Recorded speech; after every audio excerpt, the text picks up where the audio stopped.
Sejam todos bem-vindos a mais um episódio pelo canal da Bucocast.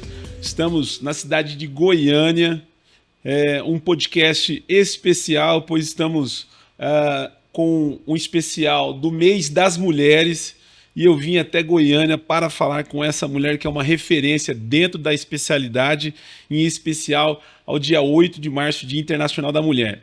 Ela fez a sua graduação pela Universidade Federal da Bahia. Ela fez também ela é especialista em traumatologia bucomaxilofacial pela PUC do Rio Grande do Sul e fez o seu mestrado e doutorado também na PUC. Ela é filha da PUC, viu, gente?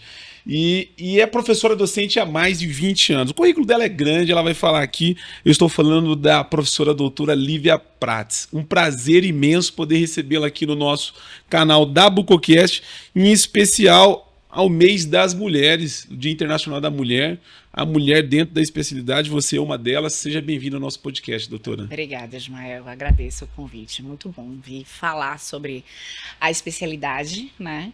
E também sobre a nossa inserção dentro da bucomaxilo. Aí ficou melhor ainda. Falar da mulher dentro da especialidade, você que é idealizadora, né, da jornada de cirurgia bucomaxilofacial, que é por elas, né? Eu queria que você...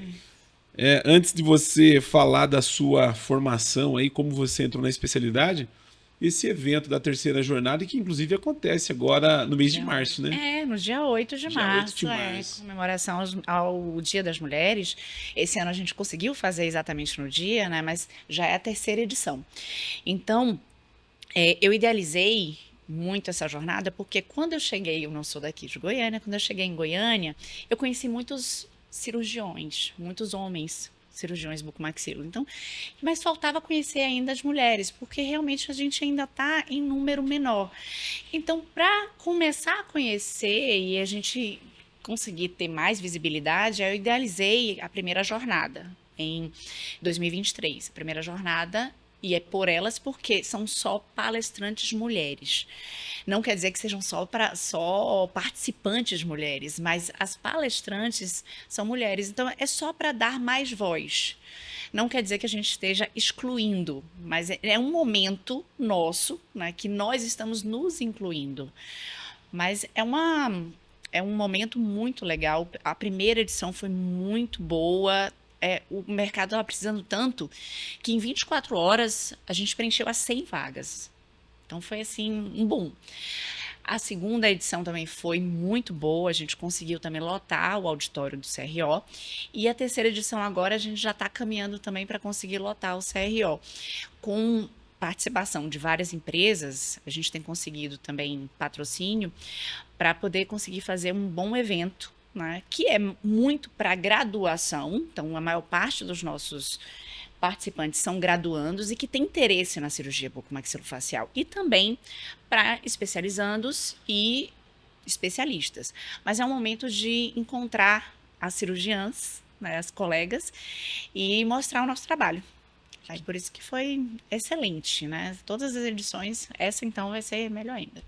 Que por pouco tempo, acredito eu, que a especialidade, a maior parte vai ser mulher, porque na graduação já é o número maior da mulher, né? Na graduação.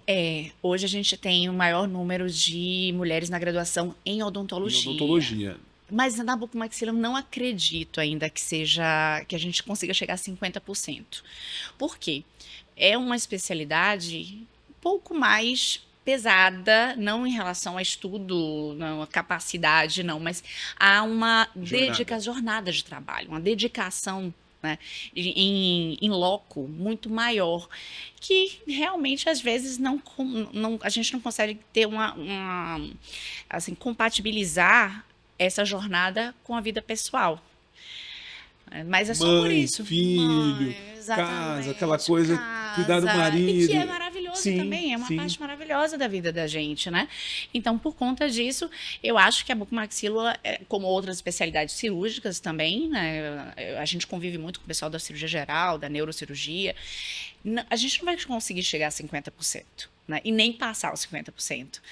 Por conta disso. Porque as especialidades cirúrgicas, elas têm uma necessidade dessa abdicação da vida pessoal muito maior. né? Na odontologia foi bem colocado, né? Já é um número maior. Já é um número Agora, maior. dentro da especialidade, aí já muda um pouco, Já porque muda. a demanda, a exigência, tempo, hospital e tudo mais, a carga horária de trabalho aí É maior. é puxada. É puxado. A vontade é maior, a vontade das Sim. mulheres é muito grande, né? A nossa vontade é muito grande. Mas realmente atrapalha. Sim, sim. Falando da sua formação, você fez graduação na Bahia. Na Bahia. Aí você fez Aí- mestrado e doutorado na PUC, né? Isso. Eu fiz o mestrado e doutorado na PUC do Rio Grande do Sul. Assim que eu saí da graduação, eu me formei em 2002, aí eu já fui fazer o mestrado que naquela época, o mestrado da PUC, era um mestrado profissionalizante. A gente já saía com mestrado e especialização, porque ele era dedicação exclusiva, 60 horas semanais, como uma residência. Então era residência dentro do mestrado. Então era como se a gente ficasse 80 horas em dedicação à cirurgia e 20 horas para, assim, 20%, né, dedicado ao mestrado. Mas a gente saía com essa dupla certificação, mestrado e especialista. Então, com 8.000 horas, assim, era esquema de residência. E depois eu fiz o doutorado lá também, na PUC do Rio Grande do Sul, né? Então, eu fui para lá, para a PUC, por conta de uma professora, uma mulher, né, que me orientou e foi meu ícone. Quem é? Né, a doutora Silvia Reis. A doutora Silvia Reis é uma professora da Bahia, da Universidade Federal, já está aposentada, depois da Escola Baiana de Medicina. E ela foi uma das primeiras cirurgiãs bucomaxilofaciais do Brasil. E fez a formação dela lá na PUC do Rio Grande do Sul. Um outro ícone na minha vida foi a doutora Marília Gueiras de Oliveira, que foi coordenadora da especialização, mestrado, doutorado do Rio Grande do Sul em bucomaxilo. Junto também com a doutora Aida Puricelli, que era da URGS, da Federal. Foram as primeiras cirurgiãs bucomaxilos do Brasil. Então, eu tive a possibilidade de conviver com grandes nomes. Então, por isso que minha ida para o Rio Grande do Sul foi tão maravilhosa. Vou aproveitar esse gancho aqui da doutora Lívia e fazer um agradecimento especial à Traumec e à dinâmica que nos proporcionou esse episódio, esse podcast, né? Então, nosso agradecimento lá ao Paulo, ao César e Caritá da Traumec e ao Ulisses, né? Pela dinâmica que trouxe a Bucocast aqui em Goiânia e pode também, viu, nos ajudar a conhecer essas mulheres que você falou. Inclusive essa do Rio Grande do Sul, ela tem eu não sei A qual... Edla Puricelli. Isso, ela é uma das raízes, tem história na especialidade, já ouvi falar dela e sei que são mulheres de referências. Trazer essas mulheres para fazer um podcast com a gente, hein? Nossa, a doutora Edla, ela não foi minha professora direta, eu não tive um contato tão direto com ela, né? Mas eu tive alguns contatos, assim, esporádicos. Se não me engano. Nossa, ela é fantástica.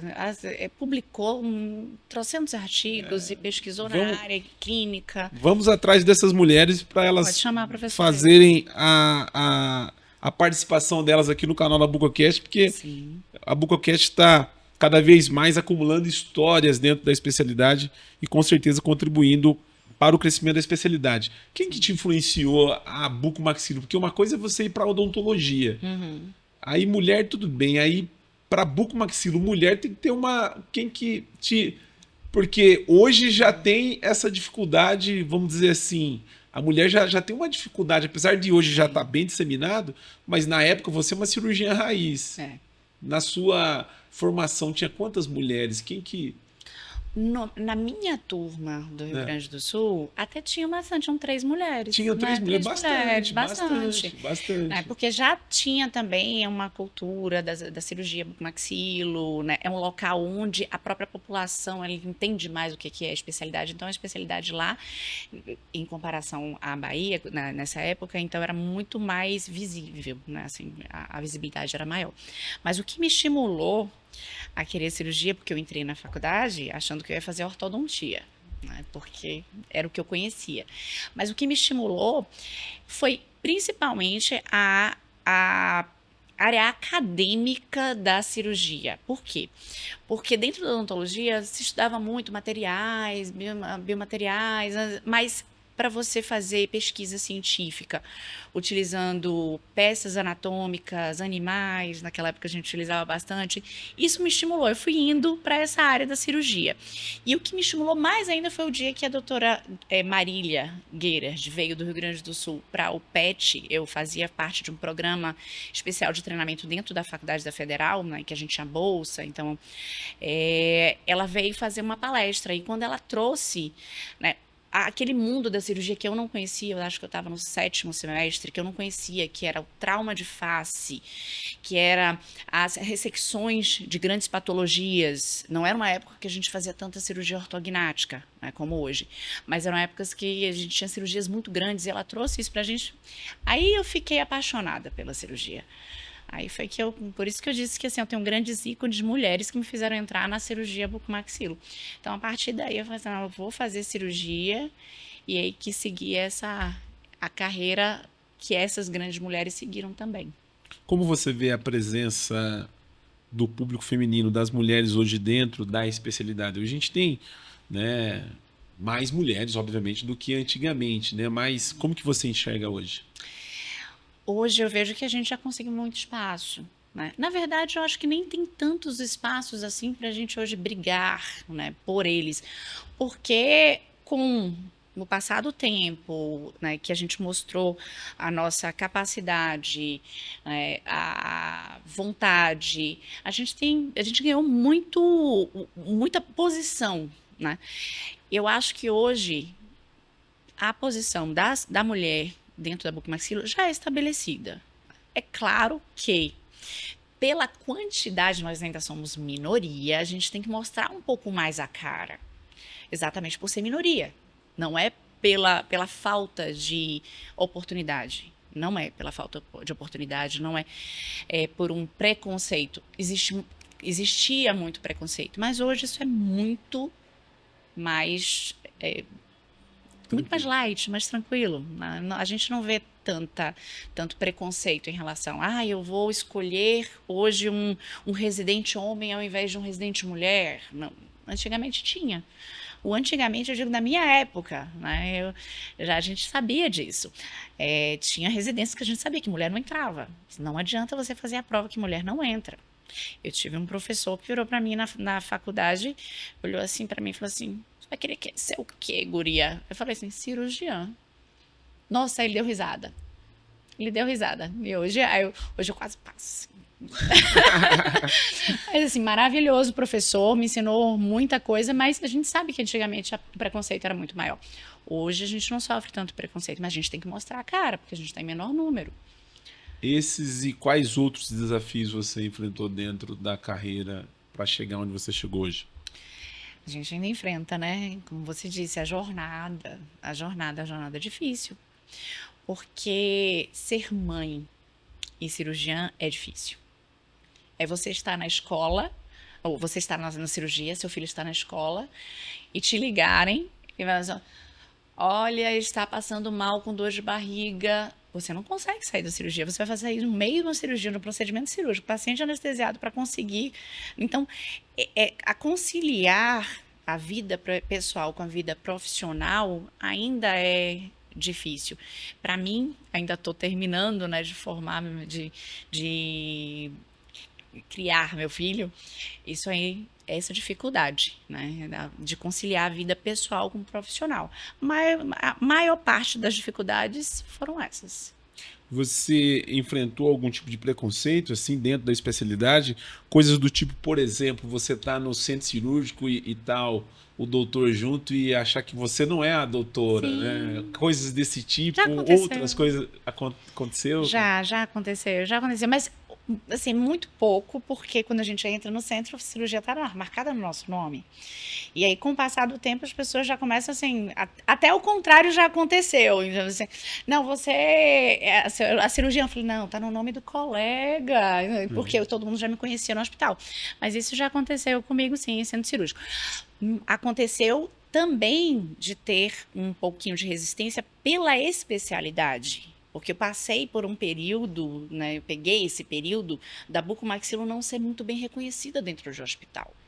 Então, eu já tive algumas situações de anestesistas não quererem anestesiar para cirurgião bucomaxilo. Não por ser mulher. Isso, a especialidade sofreu muito A no especialidade passado. sofreu. Isso eu passei. Passei dentro do hospital público e dentro do hospital particular. Os dois. Né? Era bem complicado. Esse depoimento já compartilharam com a gente a história da bucomaxilo no passado, dentro do hospital. Essa relação bucomaxilo com o médico era bem difícil, né, antigamente. Isso.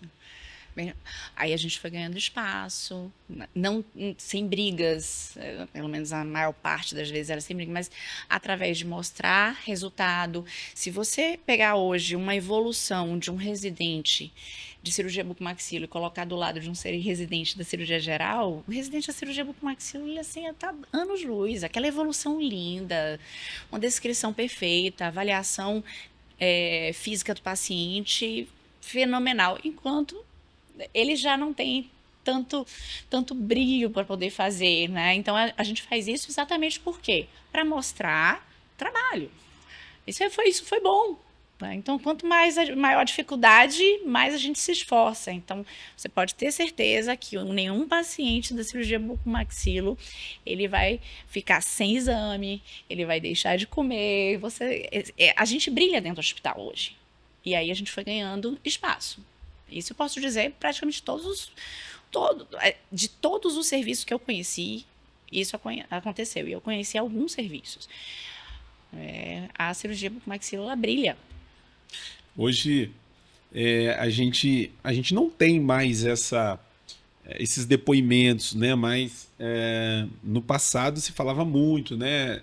Com relação assim ao desprezo que o cirurgião dentista tinha dentro do hospital, porque você é um dentista, né? Aquela coisa, eu sou médico, né? E fazia essa comparação de formação. E foi até engraçado, um dia eu entrevistei um bucomaxilo, aí não lembro que situação que ele estava, ele falou, cara, você ficou aí a vida inteira só fazendo receituário, você não sabe fazer uma anestesia, numa situação que ele teve com o médico, né? E tem uns médicos que só ficam em consultório, né? Dando receita e tal. E tem uns que vai para o centro cirúrgico, outros não. Pois é. Tem especialidades dentro da medicina. Sim. Você não pode colocar um dermatologista no lugar de um cardiologista. Sim. Então, você não pode querer que um cirurgião bucomaxilofacial ele também seja cardiologista. Então, cada um na sua área. E foi assim que os cirurgiões eles começaram a ganhar mais espaço, né? Mostrando a capacidade que a gente consegue avaliar nosso paciente como um todo, mas a gente vai tratar local. A gente tem uma área definida de tratamento. É um paciente como um todo. Não precisa brigar, ninguém vai tomar espaço.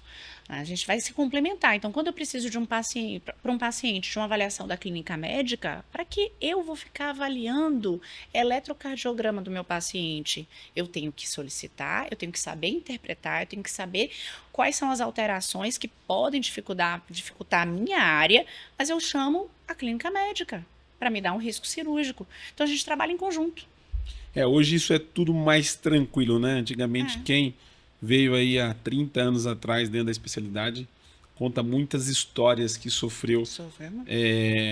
A bucomaxilo sofreu muito. Hoje, eu participo de alguns congressos que eu vou, né? Para poder cobrir os eventos e tal. Gosto muito da cirurgia ortognática, mas eu participei de um congresso em Campinas, do Hospital Veracruz, e era um congresso de trauma. Eu nunca tinha participado de um congresso de trauma. E a gente vai mais nesses congressos que a gente ATM, cirurgia ortognática e tal. Mas esse era só trauma. Eu fiquei lá assistindo. Cara, o trauma é fascinante, né? Porque o paciente chega todo arrebentado, praticamente, né? E aí depois você vê o paciente dando depoimento e agradecendo e voltar à função, tal. E eu não tinha muito assim conhecimento com trauma, né? Porque a gente dentro da nossa comunicação, mas entendendo cirurgião, clínica, cirurgia ortognática, mais cirurgia letiva. Mas a parte do trauma é uma coisa fantástica, né? O trauma é fantástico. O trauma dá a possibilidade de você aprender bem uma reconstrução para você ir para a cirurgia ortognática. Eu digo que tudo... Uma base. É uma base. Tudo, assim, são passos, etapas que você tem que seguir. Se você não faz bem cirurgia oral menor, você não vai fazer bem o trauma. Você não vai conseguir fazer um descolamento correto, não vai conseguir fazer uma redução correta dos fragmentos, fixação. Então, tem que saber bem oral menor, bem trauma e só então ortognática. Eu vejo o pessoal querendo pular um pouquinho a etapa, entendeu? Se ortognática então, todo mundo fala cereja do bolo, né? Todo mundo quer se formar pra fazer cirurgia ortognática. Menina dos olhos, é claro, é lindo, é maravilhoso, mas para você saber fazer bem, você tem que saber fazer primeiro o básico bem. Então, eu não saí da PUC fazendo cirurgia ortognática eximiamente. Não, e eu procurei me formar mais ainda. Eu fui fazer cursos fora, inclusive eu fiz o curso do professor João Gonçalves, fantástico, maravilhoso. Então, eu saí de uma formação bem clássica, né, que a gente começava pela maxila, passei para uma formação já mais atual, que é a gente começando pela mandíbula, e tem muita discussão. E até hoje ainda estou me aprimorando, que hoje ainda estou aprimorando a cirurgia minimamente invasiva, que hoje é o boom, né, dentro da especialidade.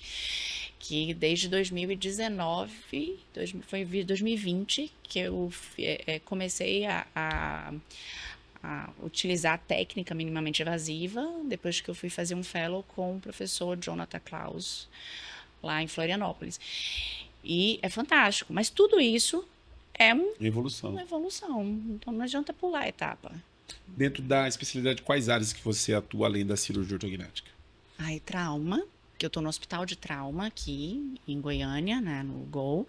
Gosto muito do trauma. Tem um hospital particular também, que eu faço o plantão, que é o IOG, que também faço a parte de trauma. Tem o meu consultório particular, então muitos pacientes me procuram para cirurgia ortognática, para alterações, para diagnóstico e tratamento de alterações de ATM. Já operei muito mais ATM do que eu opero hoje. Hoje eu sou extremamente conservadora com ATM. Verdade? Então, sou muito conservadora com ATM. Extremamente. E é engraçado que hoje se indica muito mais a cirurgia do que antigamente, né? Não, é porque a gente fazia antes muito mais cirurgia aberta, né? Então, a cirurgia aberta era assim, o que a gente tinha à mão. Mas hoje com artroscopia, mas eu fiz muita artrocentese, antes de fazer artroscopia. E hoje a artroscopia é fantástica, eu acho que por ser minimamente invasivo, mas também é invasivo a ATM. Sim. Então eu já sigo uma linha um pouco mais conservadora em ATM, porque não adianta só operar, eu quero meu paciente sem dor. Então não adianta o paciente chegar hoje, fazer diagnóstico hoje e operar amanhã. Ele precisa ser acompanhado, adequado, para a gente poder fazer um tratamento completo. Eu acredito muito no tratamento escalonado. Qual é a área que você é mais apaixonada na especialidade? Porque você navega em várias áreas aí, mas provavelmente você tem uma que você se identifique. Não, eu me identifiquei. Claro que a área que eu mais gosto, que você acha mais bonita, é a cirurgia ortognática. Primeiro que é a cirurgia mais tranquila para você fazer. A previsibilidade e tudo mais. Você senta, desde 2012 eu trabalho com Dolphin e eu faço meus planejamentos. Então, trabalho com análise facial do paciente, então avalio ele desde o mais trabalhoso é o antes, é o consultório, mas a cirurgia é muito maravilhosa, porque você tem passo a passo, planejamento, hora para começar, hora para terminar. Então, a cirurgia ortognática é maravilhosa. E é muito mais tranquilo você trabalhar com ortognática do que você trabalhar com trauma. Trauma é a qualquer momento. Eu já tive que desmarcar amanhã meu consultório da manhã, porque tem um trauma, tem uma fratura de zingoma para fazer amanhã de manhã. Então, isso é bom. O trauma, ele é muito dinâmico, mas a cirurgia ortognática é o que eu quero fazer até ficar mais velhinha. Você pegou aí a transição do planejamento virtual, né, o modelo de gesso, sim, né, pro virtual. Como que foi isso para você? O analógico, né, essas duas. Olha, foi muito bom. Maravilhoso. Foi vida, exatamente, porque a gente se dedicava uma semana inteira a um paciente só, praticamente. Né? Porque era um dia análise facial, moldagem, montar em articulador, e aí tá errado e monta de novo, e faz cirurgia de modelo. Isso já vem antes, o traçado predictivo. Hoje eu faço um planejamento em menos de 2 horas. Então, isso com tudo. Eu pego todos os exames do paciente, faço planejamentos diferentes em menos de 2 horas, 1h30. Isso quando eu monto o caso. Quais benefícios que você vê assim com um planejamento virtual da cirurgia ortognática? A previsibilidade do 3D. A gente trabalhava antes com massinha, com cera, né, com plataforma de Ericsson medindo. Então, essa não era uma boa previsibilidade. A gente não tinha uma boa previsibilidade. Então, pequenos erros milimétricos, às vezes um erro de 1 milímetro na posição dentária, você tem um deslocamento na sua osteotomia muito maior. Então, é muito mais previsível a gente utilizar o digital. Né? É claro que tem que saber fazer, porque senão os erros acontecem. Já que são várias etapas, desde a montagem do crânio composto, você juntar a tomografia com o escaneamento, com análise facial, desde aí, se você começa a errar lá na frente, é igualzinho, só que é muito mais rápido. Nossa, eu acredito muito. Eu passei um tempo sem acreditar. Eu passei um tempo fazendo os dois. Eu fazia um e fazia outro, e comparava. Eu tenho até uma comparação, que até o último paciente que eu fiz junto com um colega meu, eu uso em aula, que eu dou aula para ortodontia também, aí para mostrar que a gente passou um tempo comparando as duas coisas, até acreditar no virtual. Demorou. Demorou. Ainda tem quem não deixe de acreditar, mas ainda mantém o modelo antigo ainda de fazer os planejamentos. E dá certo também. Foi o que sempre deu. Sempre deu. Eu só tenho mais, como você disse, mais vida hoje. Ganha mais tempo. Ganha mais tempo. Você teve essa transição do analógico para o planejamento digital e também agora está vivenciando as cirurgias minimamente invasivas, né? Há quem diz que não tem indicação para todos os casos, há quem diz que tem indicação para 100% dos casos. Essa é a minha primeira pergunta. Você tem indicação da minimamente invasiva 100%? Não, claro que não. Claro que não. Eu digo que eu faço um blend. Por quê? Porque se eu ficar restrita a uma técnica só, eu aprendi várias. Eu aprendi começando pela maxila. Ninguém começava pela mandíbula. Maluquice você começar pela mandíbula, porque é móvel. Então, eu faço um blend. Tem pacientes que o guia vai ficar mais espesso, grandão, se eu começar pela mandíbula. Se eu for fazer uma intrusão grande, eu começo pela maxila. Não tem problema. Tem pacientes que eu tenho que abrir mais o retalho para poder conseguir colocar a placa, não ficar me batendo 2 anos naquela incisão de 1,5 centímetro na região da sagital. Eu vou fazer uma incisão maior, né, para poder conseguir colocar mais rápido. Então, e mais fácil, com menor trauma pro tecido. Mas eu acho que a minimamente invasiva é fantástica, porque a gente antigamente gostava de expor tudo, fazia incisão de lado a lado, aí juntava com incisão do mento e ninguém ligava. Mas você diminui o trauma ao paciente. A recuperação é muito mais rápida. Mas em relação às fixações, a mesma, a cirurgia continua a mesma, o resultado continua o mesmo, mas o pós-operatório do paciente é muito melhor, muito. Em que tipo de caso que você faz a minimamente invasiva? Quais casos? Hoje quase todos, a não ser aqueles movimentos muito grandes. Quando você tem movimentos muito grandes, fica muito difícil você fazer minimamente invasiva. Recuo de maxila, dá para fazer, só que eu vou ter que desgastar lá na região pterigoide, então eu quero ver. Eu já vou abrir mais. Então eu digo que eu faço um blend de todas as técnicas que eu aprendi. Em relação à estabilidade, como que você vê essa? A estabilidade, eu não utilizo só 2 placas na região anterior. Você faz um mix aí. Exatamente. Então, é um mix. Exatamente, um mix. Porque eu não vou ficar restrita a uma só técnica. Eu faço o que é melhor para o paciente. Aquele meu paciente com apertamento dentário, histórico de apertamento dentário, eu vou colocar 2 placas anterior, por mais que me diga que aquelas 2 placas são maravilhosas. Não, mecanicamente existe uma báscula na região posterior. E eu não vou ficar dependendo de aplicar botox, né, no paciente. Então, eu prefiro... A gente entra para ganhar. Tem um colega meu que sempre falou isso, assim, na hora da fixação você entra para ganhar. Você como mulher, como que você vê essa data 8 de março O seu evento acontece exatamente no dia 8 de março, como mulher e, obviamente, é especialista aí dentro da bucomaxilo. O 8 de março é um dia que a gente consegue uma maior visibilidade, né? Aí vem a palavra que todo mundo adora usar, né? Uma inclusão maior, mas é maior visibilidade para a mulher, já que, como eu te disse, a gente ainda está em menor número. Mas eu vejo como uma data de celebração, né, das dificuldades que a mulher passa e por isso que acabam sendo poucas em áreas tão difíceis como a cirurgia bucomaxilofacial. E é uma data para a gente poder celebrar e mostrar o trabalho, mostrar nosso valor.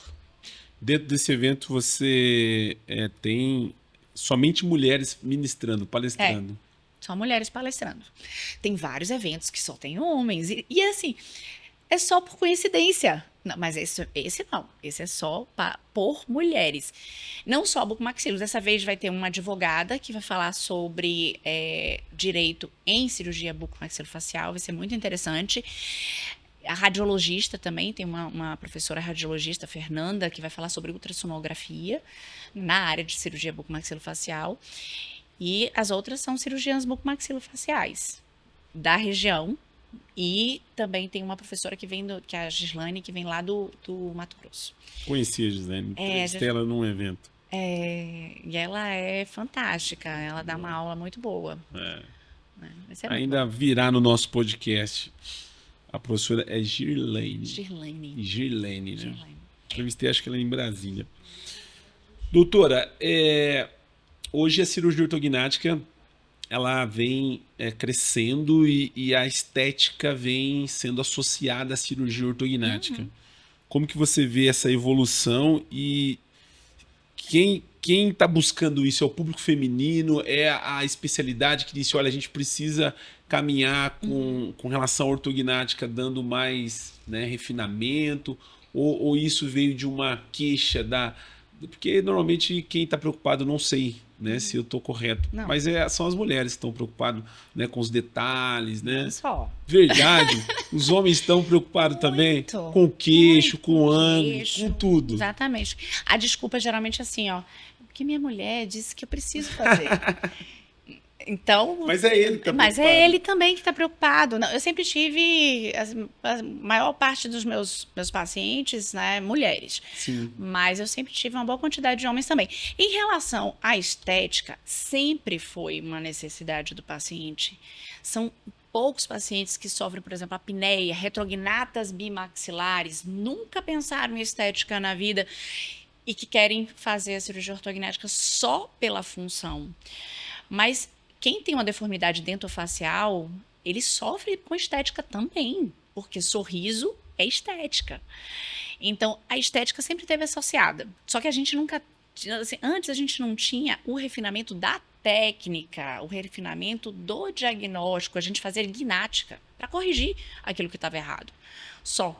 E hoje a gente tem essa visão mais apurada da estética. E com o planejamento virtual, isso melhorou muito, porque a gente conseguia mostrar antes para o paciente um desenho. Então, a gente fazia um traçado predictivo, olha, você está assim, a gente vai deixar você assim. E hoje a gente consegue mostrar 3D para o paciente. Então, a estética, hoje, ela é mais valorizada, mas a gente já tinha essa necessidade estética antes. E eu digo que eu faço estética, eu não gosto de falar, eu faço harmonização. Eu faço harmonização nível hard, porque você vai mudar, né, o suporte da pele, o suporte dos músculos. Então, alguma alteração estética vai ter. Não vai ser 100% inóculo aquela movimentação, mesmo que seja uma movimentação pequena. Então, você tem estiramento da pele, ocorre marcação maior das estruturas ósseas. Isso tem um efeito estético muito favorável. Aí, os pacientes, hoje eles procuram porque eles já sabem mais sobre isso. Eu recebo muitas pacientes que já fizeram preenchimento de mento não sei quantas vezes. Aí chega agora, não adianta enxugar gelo. Então, é um paciente que tem classe 2, que tem uma classe 2, tem necessidade estética e funcional, opera. Só estética, opera também. Porque é definitivo.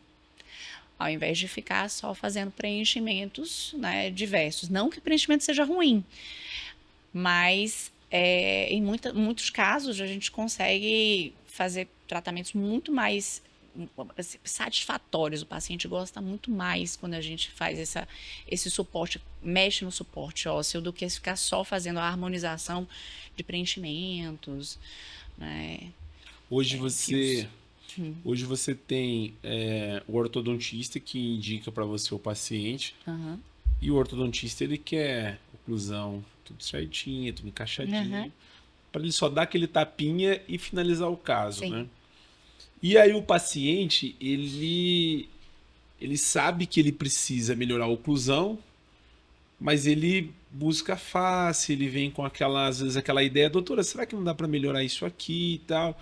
Como que você lida com o paciente quando você tem, por exemplo, o ortodontista que está preocupado com a oclusão, que esse é o papel do ortodontista, mas isso acho que tem mudado também, eles têm sido mais exigentes com relação à face, né? Sim. Que acho que é o objetivo do paciente também. Como que você lida com a expectativa do paciente? E principalmente quando você não tem uma anatomia que te favorece talvez aquilo que o paciente está buscando. Nossa, a expectativa é muito difícil de você lidar com o paciente. Eu tive poucos casos de pacientes que assim, ficaram... Assim, que no final da cirurgia poderia ter feito um pouco mais, mas existe. E a gente tem que seguir a oclusão. Eu não posso avançar muito uma mandíbula se eu não tenho anatomicamente, né, como avançar aquela mandíbula, porque a discrepância não é grande. Então, o ortodontista, ele é parceiro. A gente tem que sentar. Eu sempre sento com o ortodontista antes. A minha facilidade do virtual foi essa. Hoje, quando o paciente ele vem para mim, ele já sai com um planejamento 2D que eu consigo conversar, e às vezes até um 3D que eu consigo conversar com o ortodontista e prever o quanto eu vou precisar de movimentações.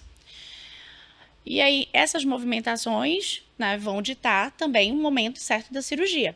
A expectativa do paciente é algo que eu acho que todo cirurgião, ele é difícil lidar, né? Porque a gente manipula tecido duro e não só tecido mole e duro, né? A gente manipula tecido duro e a repercussão no tecido mole muitas vezes não é exatamente do jeito que a gente planeja.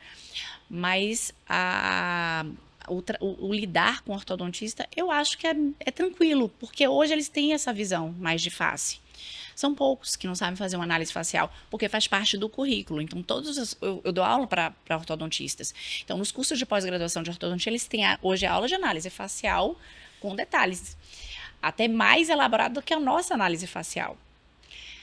E isso daí já leva para um outro tipo de diagnóstico. Começar o diagnóstico pela face e não pelo dente. Hoje, o paciente, ele já vem sabendo já o que ele busca, o que ele quer, né? Já vem detalhado, né?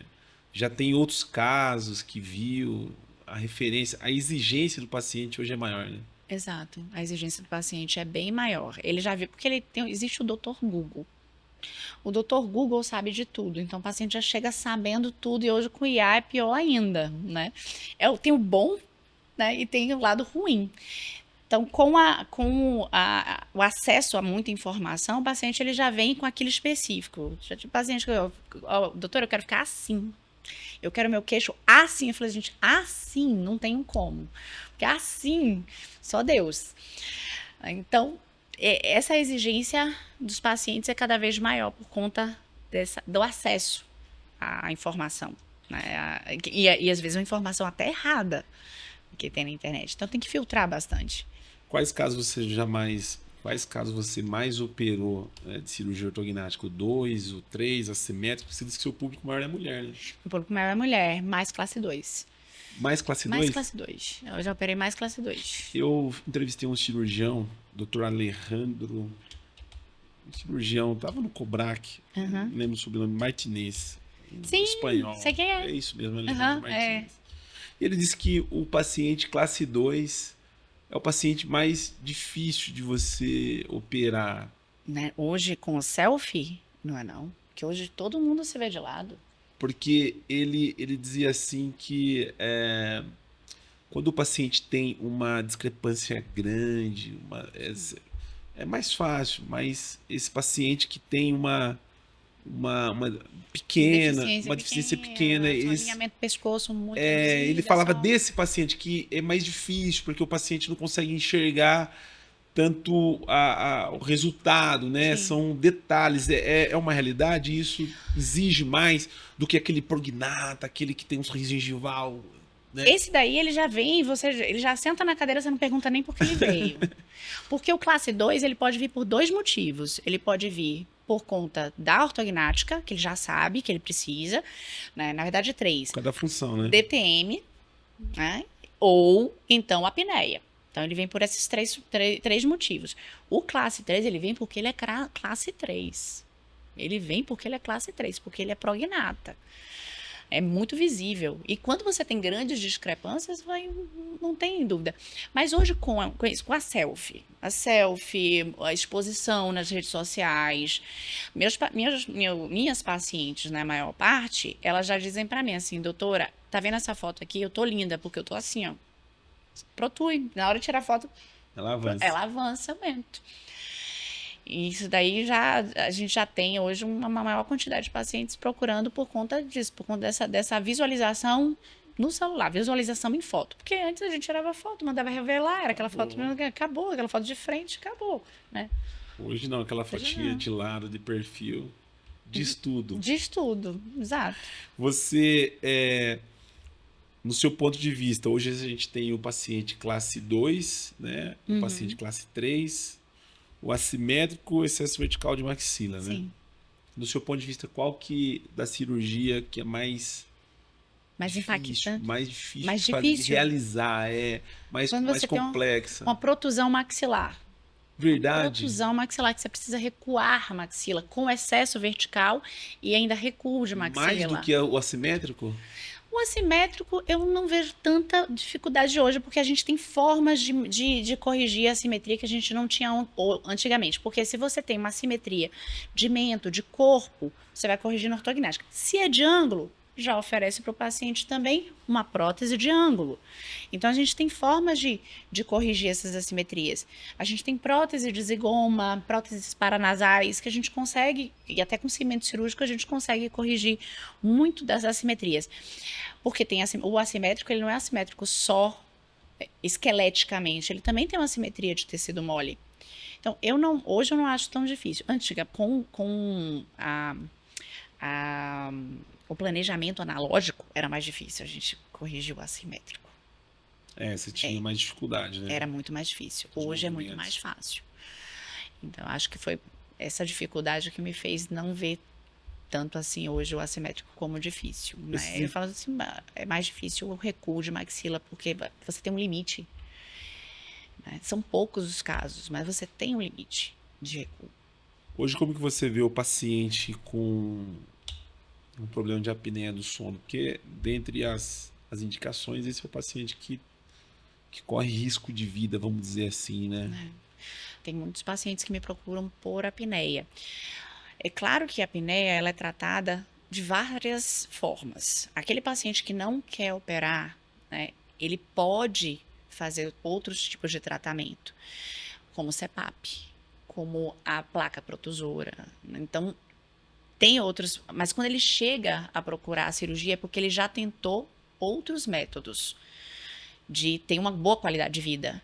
E aí ele já quer passar para um tratamento definitivo. Então, é fantástico. Os pacientes de apneia são aqueles mais felizes no pós-operatório. Pós-operatório imediato, assim, já está acordado bem no quarto. Ele fala assim, doutora, nunca respirei. Olha que o nariz ainda está entupido, ainda está lá com um pouquinho de coágulo, né? Eu tenho uma enfermeira fantástica que ela faz a limpeza do nariz dos pacientes, a Jane, lá de Salvador. Mas aqui eu ainda não consegui treinar ninguém, não, mas assim, meus pacientes de pós-operatório, nossa, doutora, eu nunca respirei tão bem quanto quanto eu estou respirando agora. No pós-imediato, porque você abre via aérea. tive um paciente que ele nunca tinha feito uma corrida. Nunca tinha corrido. Ele só fazia caminhada. Ele, com 25 dias de operado, ele me manda uma foto fazendo uma corrida. Eu falei, não acredito. Aí eu liguei para a mulher dele, né? Porque ele não poderia. Mas ele, não, eu só vim caminhando, mas eu tô testando. Daqui eu chego mais. E hoje ele corre. Hoje ele faz corridas de 10 quilômetros. Né? E eu já era um paciente com 56 anos. É porque o paciente que faz, penso eu, né? Ortognática, um prognato, um retrognato, enfim. Ele tá inchado, então ele vai ver o resultado, vai demorar. O apneico também, mas ele já, o avanço já libera o ar, então ele já, Exato. na hora, a hora que ele volta, ele já fala, pô, já mudou. Já mudou. Já é totalmente diferente. Exato. Você como mulher, você acha que essa presença da mulher dentro da especialidade ela é importante? Você no sentido de fazer um evento que é criado por mulheres, isso fez você criar e se posicionar por questões do passado, de situações que você sofreu. Como que é isso? A importância de você bater nessa tecla que a mulher precisa estar presente dentro da Precisa mostrar. Sim. Sim, sim. É assim, não é... A gente não passa despercebido, né, dentro de um serviço. Quando tem uma mulher, né, a gente chama mais atenção. E as mulheres, elas são mais organizadas, mas nisso tudo, sempre teve, quando você perguntou assim do preconceito, sempre teve uma tendência a querer que a mulher dentro de um serviço de cirurgia assumisse as questões mais burocráticas. Né? E aí a jornada é para a gente mostrar que a gente não está atrás. Eu já... Não foi recentemente, mas já tem muito tempo, né? E assim, quando eu entrei no serviço que só eram homens, eu passei anos, né, trabalhando em serviço que só era homem, teve um colega que virou para mim assim, eu não acredito em mulher em cirurgia. Ele falou isso. Eu não acredito em mulher em cirurgia. Então, isso acontecia, né? Mas hoje é mais para a gente mostrar realmente nossa cara. O preconceito é muito menor. Mas, como estamos em menor número, a gente tem que mostrar mais a nossa cara. Você, em algum momento, percebeu que o paciente não decidiu operar porque era mulher, no sentido... Já tive paciente já tive paciente que falou assim, doutora, a senhora vai aguentar? Pequenininha, vai aguentar?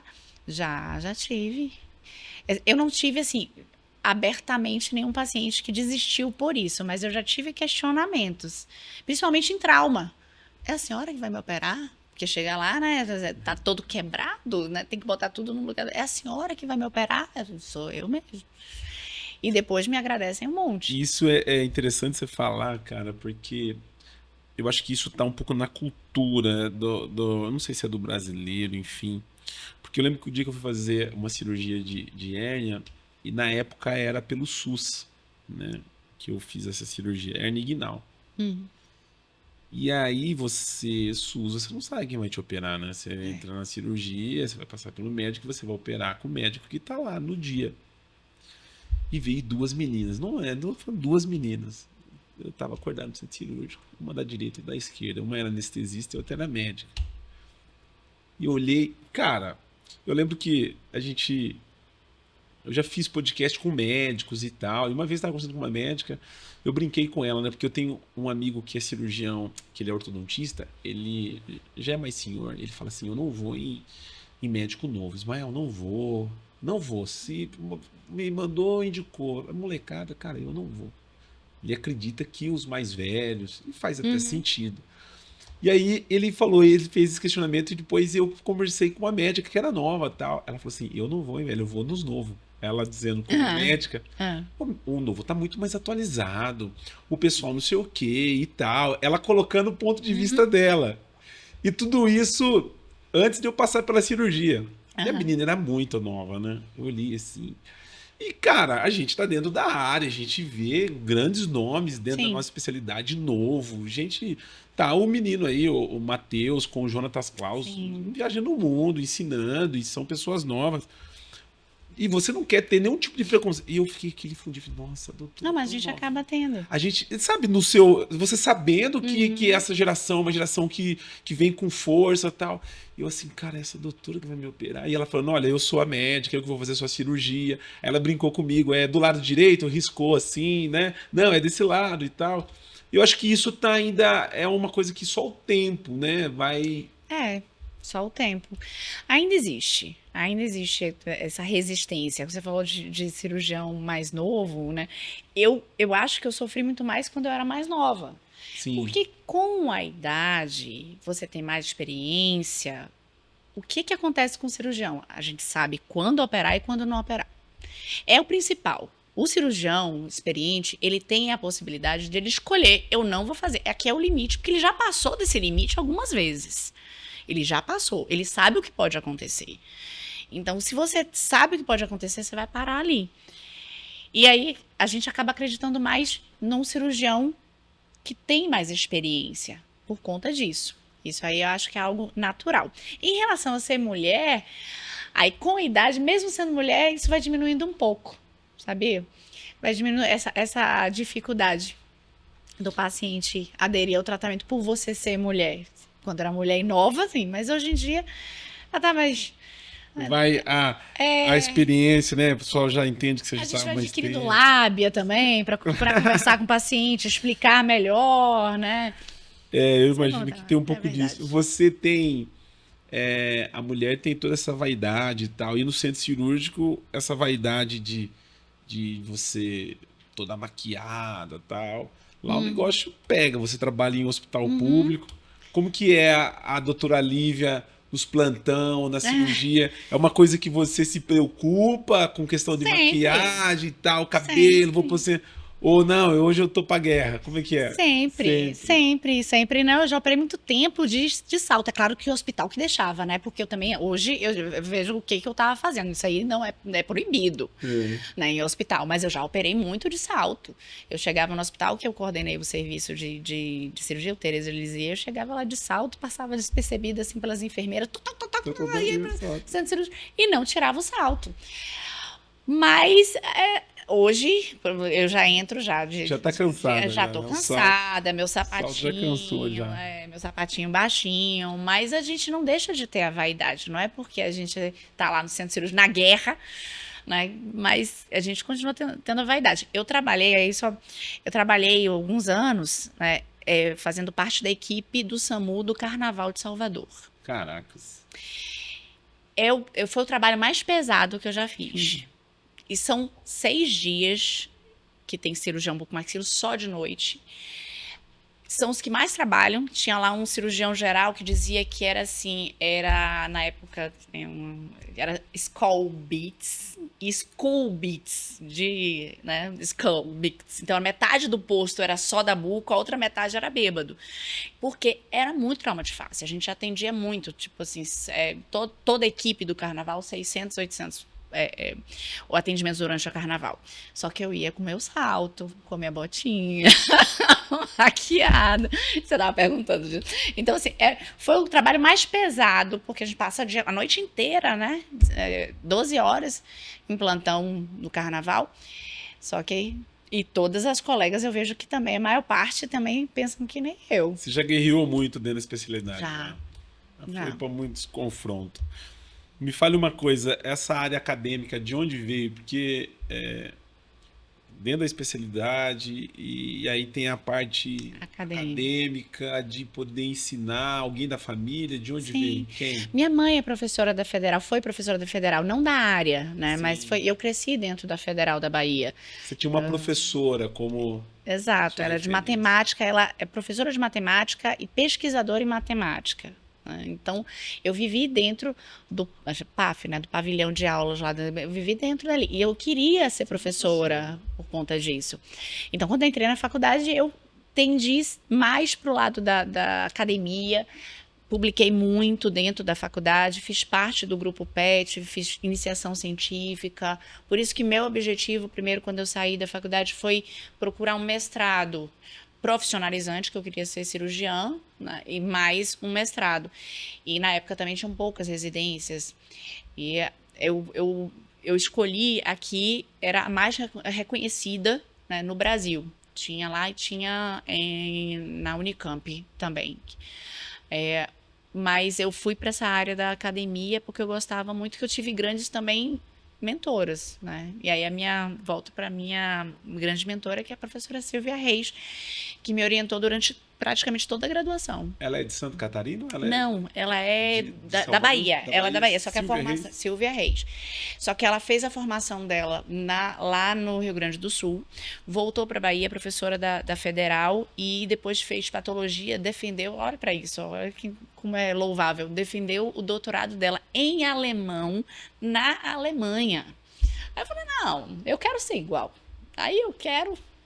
Ela não atua mais? Não, ela não atua mais. Será que ela não vai estar no ENEC lá de Salvador?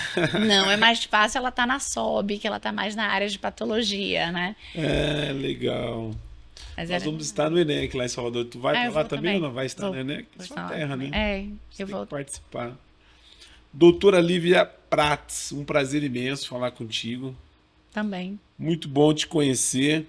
Antes de finalizar, obviamente, eu preciso falar da terceira jornada de cirurgia da bucomaxilofacial e também que você deixe uma mensagem a todas as mulheres aí que estão buscando, né, a formação e, obviamente, se especializando aí dentro da bucomaxilo. A terceira jornada acontece dia 8 de março. Exatamente, dia 8 de março no CRO de Goiânia, CRO-GO, né, de Goiás, mas o CRO em Goiânia. Começa às 8 da manhã, vai até 1h só da tarde, então são várias palestras e a gente vai ter sorteios, né, vai ser um encontro bem legal. Aí eu convido todas as Quero que você mulheres, faça um convite especial, porque essa câmera aqui é a sua câmera. Então nós vamos fazer esse corte lá no canal da BucoCast e eu quero que você faça um convite especial aí para essa data importante. Tudo bem. Então convido todos e todas à nossa terceira jornada de cirurgia e traumatologia bucomaxilofacial por elas. Grandes cirurgiãs e especialistas próximas à área de cirurgia que vão estar palestrando no dia 8 de março no CRO Goiás. Aguardo todo mundo lá. E mais uma mensagem para as mulheres, né, nessa data tão importante, dia 8 de março, especialmente as mulheres que estão buscando aí a formação, a carreira dentro da especialidade. Eu queria que você deixasse uma mensagem para essas mulheres também.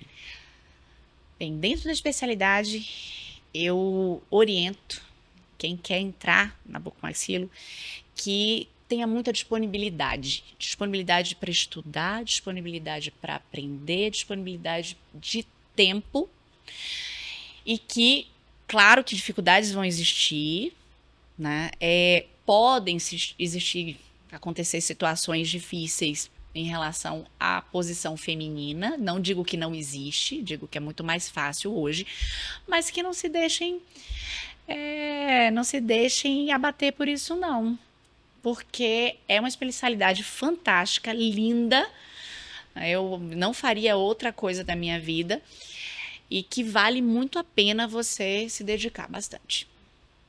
Excelente. Vou entregar a você aqui o nosso presente da Dinâmica Medical, né? Um agradecimento ao Ulisses que nos proporcionou esse tempo aqui, esse podcast, a Traumec, o nome do Paulo e César Caritá, que também tem nos apoiado aqui nesse canal da BucoCast.